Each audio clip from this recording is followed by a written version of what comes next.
Hello everyone, L2N Gaming here, and I want to wish everyone a Merry Christmas. Hope you're having a good Christmas. Uh, yeah, what a great game we had yesterday, right? Last night. Oh, it was fantastic.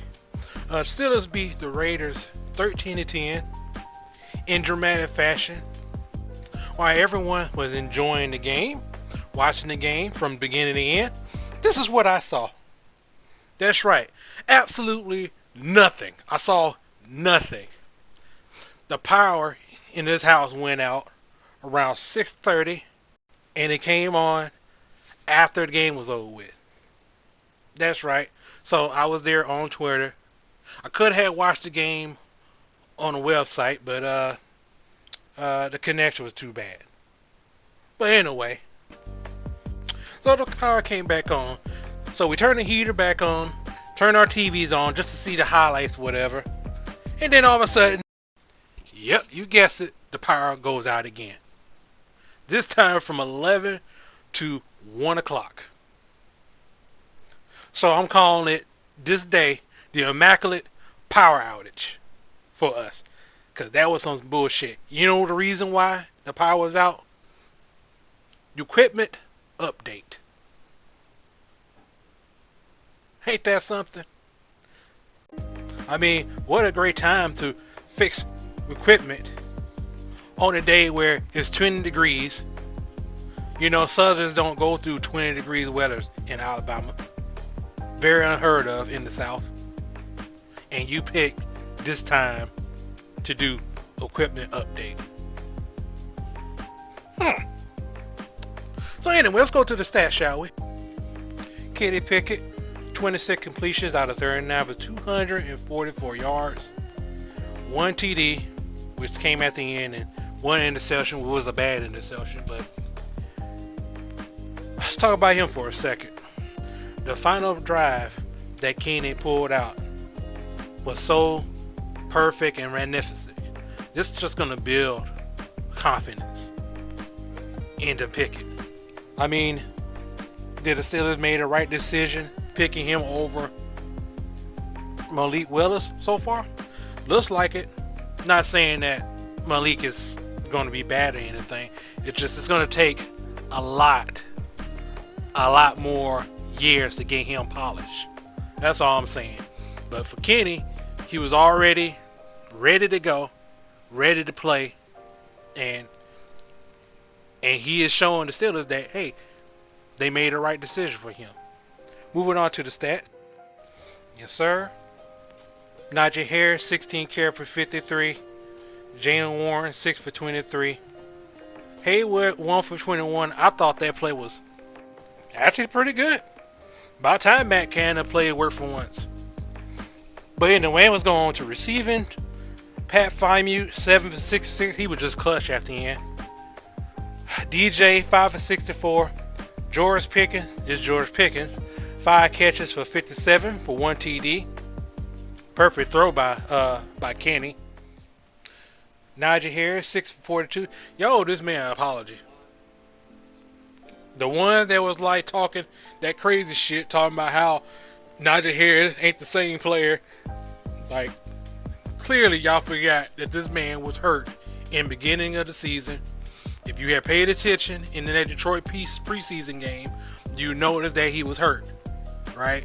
Some of y'all forgot about that, and y'all giving him a hard time. Now he's completely healthy now, and he's playing like the Najee Harris that we know. Y'all owe him an apology, right? So let's move on to the defense stats. Y'all got to give it up for the defense. They were balling out last night. Too bad I couldn't see it because the power was out. I mean, with Matt Canada offense still sucking, and Chris Barwell making it harder on the defense and the offense by not putting points on the board, at least a field goal. He missed 2 of them. I mean, I get it. Maybe the ball was too cold for him to kick it or whatever. But man, he gotta get better than that. But anyway, let's move on to the stats. Rollins playing 7 tackles. Haywood 4 tackles, 2 sacks.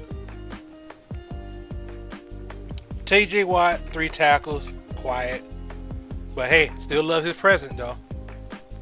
And then we gotta talk about the interceptions. So Pickett threw a terrible interception. But Derek Carr, being Derek Carr, gave us the gift back. Thanks to great catches by Arnett. And then Fitzpatrick had an interception.